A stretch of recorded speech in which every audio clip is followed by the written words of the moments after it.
The third lecture in Module 1 is going to review the 14 principles of motor development. There are 14 principles of motor development that summarize the literature and provide guidance on motor skill acquisition. These principles are of particular relevance due to their applicability. For example, primary reflexes and reactions are fundamental to motor skill development. Through the first half of this course, we're going to revisit these 14 principles. Continuity. There's always continuity in motor development. No matter what your origin is, you'll always progress through predictable motor development stages from birth until death. For example, baby learns to hold her head up prior to rolling, then she'll learn to crawl and stand. She'll learn to walk and run, become proficient in a variety of motor skills. As she ages, she'll become less proficient, will eventually need help to walk, will regress in her skill and strength to move, and eventually she'll die. Therefore, you can see that motor development comes full circle and it's continuous. Motor development is inevitable and will progress irrespective of race, gender, and origin. Inconsistencies will exist only when there is a developmental delay. There's not a set age at which children will be in a particular stage. Stages are age-related versus age-dependent. For example, some children learn to crawl and become extremely efficient at getting around this way. Therefore, they may resist walking due to its inefficiency. Other children may prefer walking as a means of locomotion and would become proficient sooner. All typical developing children will walk, although there is some age variability in the skill acquisition and length of time a child remains in the stage. We have interskill sequences and interskill sequences. Intra are within skills, and inter is between skills. We're going to talk about both of these throughout the next few weeks. Stage 3 is typical motor function. We all progress and develop regardless of skips and stages. For example, some children will walk before they crawl or may not crawl at all. This is not a good indication of a delay in typical developing children. Overall development is rarely affected by these omitted skills or out-of-sequence skills. Progression will continue. There are two important laws of direction, which we're going to refer to throughout the whole course. The first is motor development proceeds in an orderly manner. Terms you need to know are cephalocaudal, proximal distal, and genero-specific. Cephalocaudal refers to the gradual gain of motor control, which begins at the infant's head and progresses to the feet. For example, when you hold a newborn, if the head is not supported, it will flop around.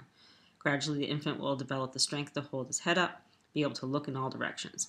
Next, the infant will gain control of shoulders and trunk, then finally the legs, and typically the development is always cephalocaudal, head to tail. Proximal distal development proceeds from control from your midline to your hands and feet. Young children must complete tasks at the center of their bodies because they are unable to control movement beyond their base of support. They will actually move their bodies to a task rather than reach up or out. Genero-specific refers to the graduation of gross motor, use of large muscles, to fine and more specific movements.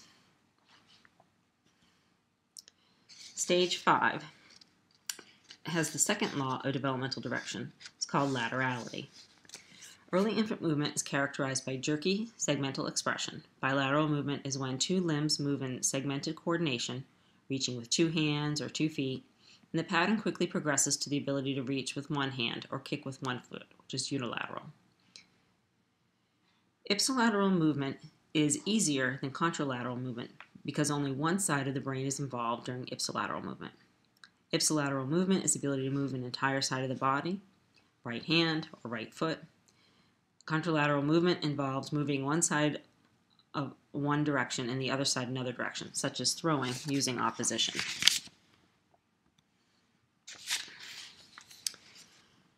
Motor skills can be introduced virtually at any time through a child's life. However, for optimal retention and performance of the task, one must consider the child's level of readiness. Consider the child's past experiences and current skill level. The biological model suggests that a child grows and matures will automatically be able to perform skills relative to their age. That's nature. Regardless of past experiences, a child will not be able to master new skills until they are neurologically ready. The environmental model suggests that a child is exposed to experiences and practices skills and will be acquired new skills and will build on past experiences. This is nurture. The readiness theory suggests that there's an optimal period in a child's development when certain skills are most effectively acquired. This period is a combination of maturation, which is your biology, and experiences, which is your environment.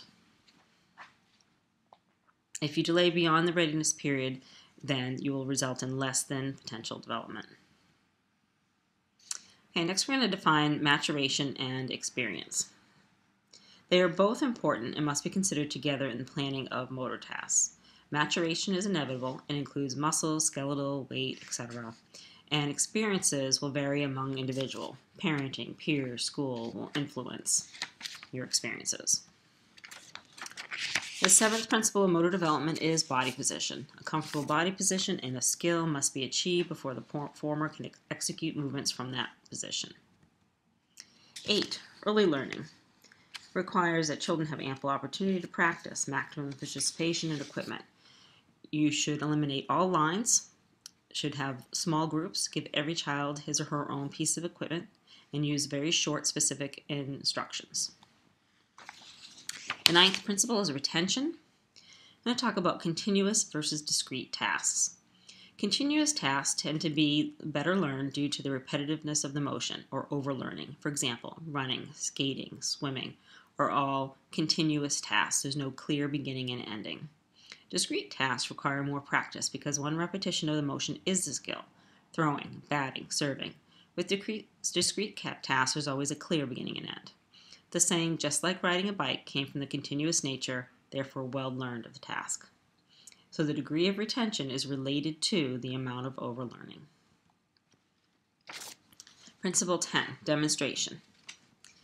It is most effective in helping children learn. You ever heard of the phrase, a picture is worth 1,000 words? Children will rely on visual information.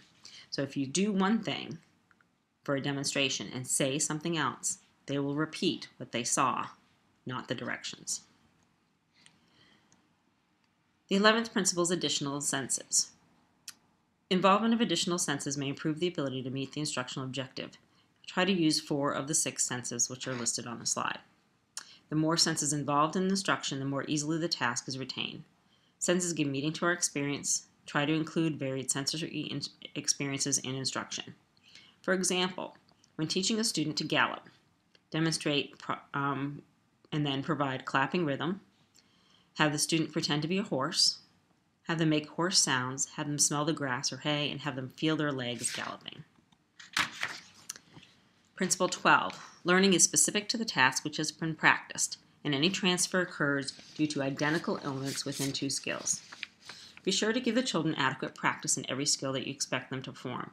Don't assume just because you provided practice in the test forehand that the students will be able to automatically perform the bad hand forehand proficiently.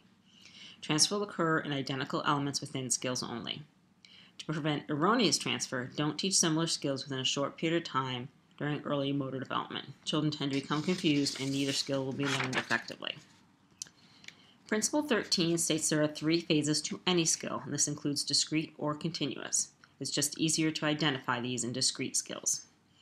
These differences are found in the preparatory and follow-through phases of different skills.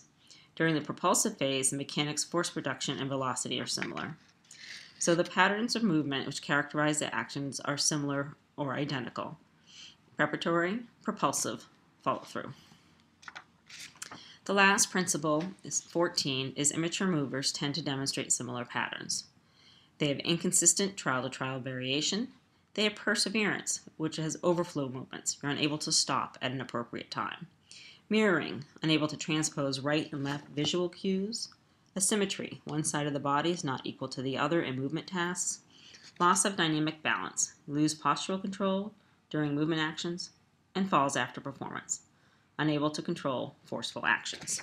Those are the 14 principles of motor development.